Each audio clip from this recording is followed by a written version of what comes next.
Buddhism या कहें बौद्ध धर्म, ये हिस्ट्री में एंशंट इंडिया की एक टॉपिक है जो कि एग्ज़ाम पॉइंट ऑफ व्यू से काफ़ी इंपॉर्टेंट है। आज के पार्ट 1 सेशन में हम बुद्धिज़्म को एकदम बेसिक से शुरू करेंगे, तो अंत तक इस वीडियो को ज़रूर देखें ताकि कोई भी डिटेल आपसे मिस ना हो। तो चलिए स्टार्ट करते हैं हमारी आज की सेशन।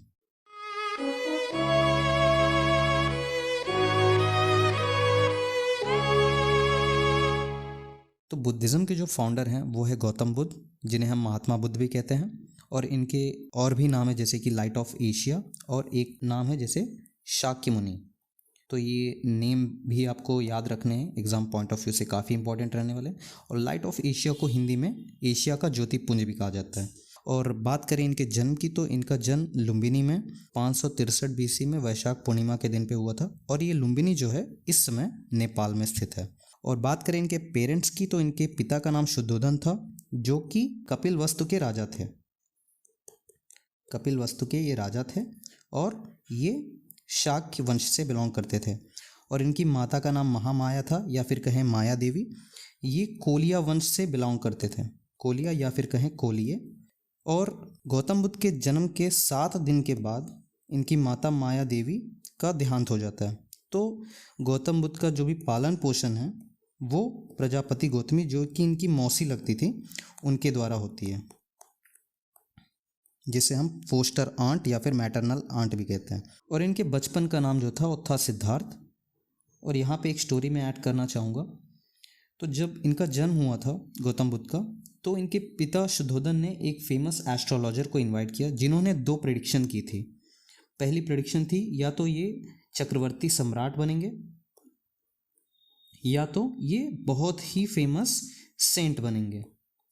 तो ये एस्ट्रोलॉजर थे, इनका नाम आपको याद रखना है, असित या फिर कालदेव या फिर कान्हाश्री। देखिए एग्ज़ाम पॉइंट ऑफ व्यू से ये नेम्स आपको याद रखने हैं, क्योंकि ये तीनों में से कोई भी ऑप्शन दे सकता है, आपको पूछ सकता है, एंड आपको वहाँ पे टिक करना है। तो बात करें इनके वैवाहिक जीवन की, तो 16 वर्ष की आयु में इनका विवाह जो था यशोधरा के साथ हुआ था। और इनके एक पुत्र थे जिनका नाम था राहुल।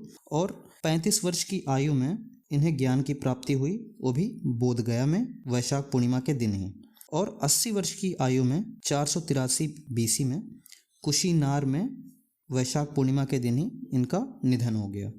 और ये जो कुशीनार है, ये आज के समय जिसे हम कुशीनगर कहते हैं, ये उत्तर प्रदेश का एक डिस्ट्रिक्ट है जो कि गोरखपुर के नज़दीक में है। और कुशीनार उस समय मल्ल जनपद की राजधानी हुआ करती थी। तो ये स्लाइड एक्सप्लेन करने से पहले मैं एक स्टोरी यहाँ पे एक और ऐड करना चाहूँगा। तो जब बुद्ध 29 वर्ष की आयु के थे, तब इनके पिताजी चाहते थे कि ये राजा बने। और बुद्ध की डिमांड ये थी कि मैं राजा बनने से पहले सारे राज्य का भ्रमण करना चाहता हूँ। तो इनके पिता ने इस बात की मंजूरी दी, और बुद्ध ने अपने फेवरेट हॉर्स कंटक और अपने सारथी चन्ना को लेके भ्रमण करने का सोचा। तो यहाँ पे आपको नाम याद रखना है, कंटक जो है हॉर्स है, और चन्ना जो है चैरिटेर यानी कि सारथी है। तो इस भ्रमण के दौरान बुद्ध ने कुछ ऐसे 4 दृश्य देखे जिसके कारण इनके मन में कई सवाल उत्पन्न हुए, और ये अपने राजा बनने के पथ से हटके एक साधुत्व जीवन की ओर किस तरह से मुड़े, वो हम जानेंगे। तो पहला दृश्य जो इन्होंने देखा वो एक बुजुर्ग व्यक्ति को देखा। तो यहाँ पे आप पहला इमेज देख सकते हैं। तो बुजुर्ग व्यक्ति को देखने के बाद में इन्हें ये कंक्लूजन मिला कि जो जवान है व्यक्ति, वो सदैव के लिए जवान नहीं रहने वाले। और दूसरे में इन्होंने देखा एक बीमार व्यक्ति को। तो हर किसी का जो शरीर है वो बीमारी से ग्रस्त हो सकता है, इससे यहाँ पे इन्हें ये कंक्लूजन मिला। और तीसरा दृश्य इन्होंने एक मृत व्यक्ति को देखा। यहाँ पे आप तीसरा इमेज देख सकते हैं। तो तीसरा व्यक्ति जो इन्होंने देखा, जो मृत व्यक्ति था, इससे इन्हें कंक्लूजन मिला कि लाइफ जो है, जो जीवन है, वो सदैव के लिए नहीं रहने वाली। तो सभी मॉर्टल हैं, ये एक पॉइंट हो गया। ये तीनों सीन देखने के बाद में इनका मन पहले से विचलित था। और 4th सीन ये देखे कि एक सेंट एक शांत मुद्रा में अपनी तपस्या कर रहे थे। तो एसेटिक यानी सेंट जो थे, चौथे दृश्य थे। और इसके बाद में ही इन्होंने फैसला किया कि इन्हें साधुत्व जीवन की ओर मूव करना है। और इस तरह से ये 4 साइट्स जो है, 4 दर्शन जो है बुद्धिज़्म के, 4 दृश्य जो है वो इम्पॉर्टेंट है। तो अब हम बात करेंगे कुछ इंपॉर्टेंट इवेंट्स जो कि बुद्धिज़्म से जुड़ी हुई हैं। तो पहला यहाँ पे है महाभिनिष्क्रमण। महाभिनिष्क्रमण जो है वो बुद्ध के घर त्याग से जुड़ा हुआ है। तो जिस तरह से अभी आपने पिछले स्टोरी में पढ़ा कि अपने सारथी चन्ना और फेवरेट हॉर्स कंटक के साथ में जब ये भ्रमण के लिए निकले थे, तब वहाँ पे 4 दृश्य देखने के बाद में इन्होंने डिसाइड किया कि इन्हें एक साधु बनना है, इन्हें एक सेंट बनना है। तो ये जो इवेंट है वो महाभिनिष्क्रमण से जुड़ा हुआ है। तो ज्ञान प्राप्ति के लिए जब सिद्धार्थ अपने घर को त्याग करके बाहर निकले, तब उनके पहले जो गुरु थे वो थे अलार कलाम, जिन्होंने इन्हें सांख्य फिलॉसफी सिखाई। इस सांख्य फिलॉसफी जो है वो मेडिटेशन से जुड़ी हुई है, ये आपको याद रखना है, यानी कि ध्यान से जुड़ी हुई है। और इनके दूसरे जो गुरु थे वो थे उद्दत रामपुत, जिन्होंने इन्हें योगा फिलॉसफी की शिक्षा दी।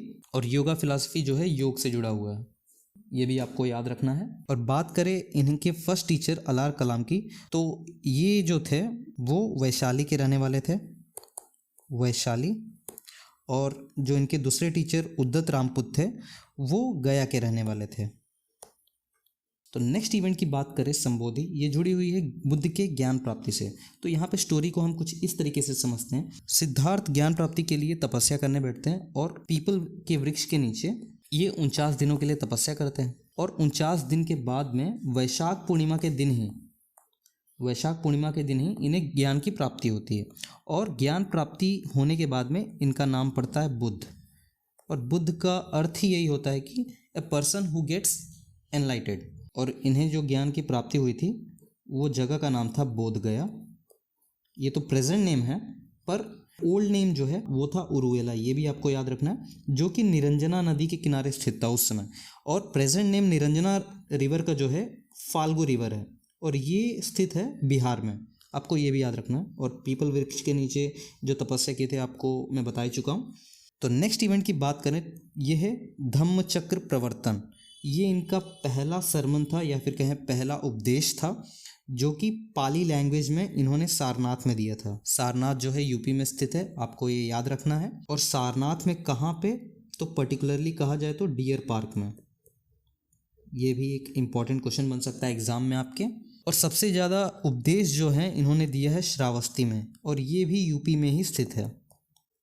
और बात करें धम्मचक्र प्रवर्तन की, तो इसका मीनिंग है turning the wheel of law. तो एग्ज़ाम में इस तरह से पूछा जा सकता है कि धम्मचक्र प्रवर्तन क्या है, तो आपको अकॉर्डिंगली आपको सेलेक्ट करना पड़ेगा ऑप्शन।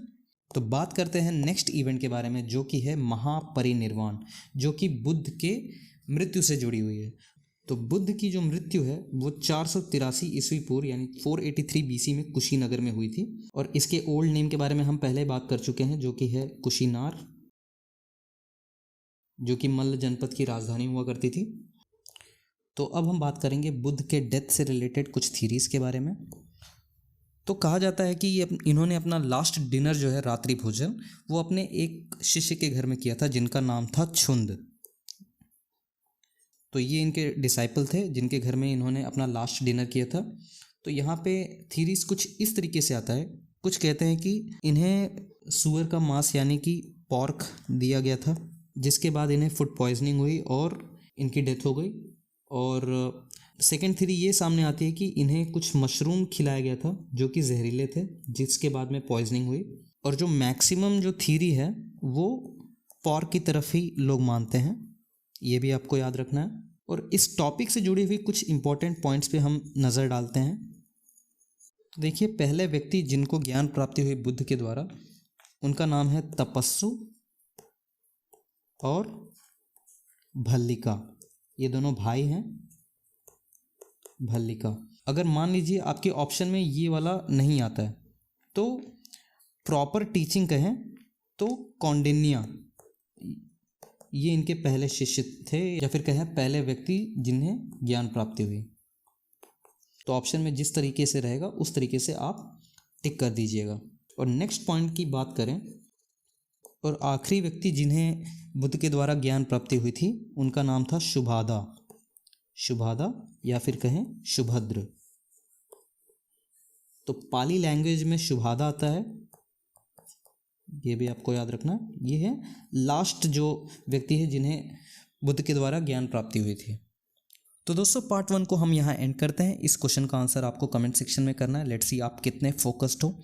चलिए दोस्तों, अब हम आपसे अलविदा लेते हैं। अब इस वीडियो के पार्ट 2 में आपसे मुलाकात होगी। अगर आपने चैनल को अभी तक सब्सक्राइब नहीं किया है तो ज़रूर सब्सक्राइब करके बेल आइकन हिट कर दीजिए ताकि कोई भी अपकमिंग वीडियोस आपसे मिस ना हो। So guys, take care and bye, keep studying.